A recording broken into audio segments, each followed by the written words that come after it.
जो ऐसे लगा लो अंदाजा जो है राम योगा ये पूरे डूब गए यार चल रही थी चौंतरा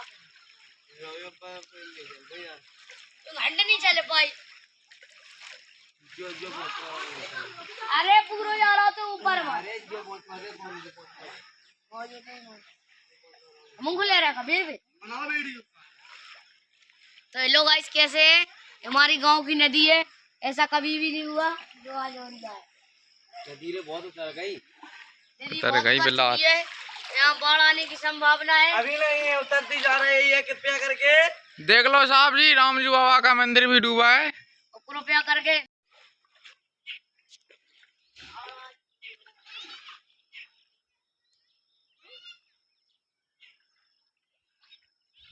भाई को भी लो और गाइस यहाँ पे बलबूले उठ रहे हैं कृपया करके जल्दी से देखे यहाँ पर देखो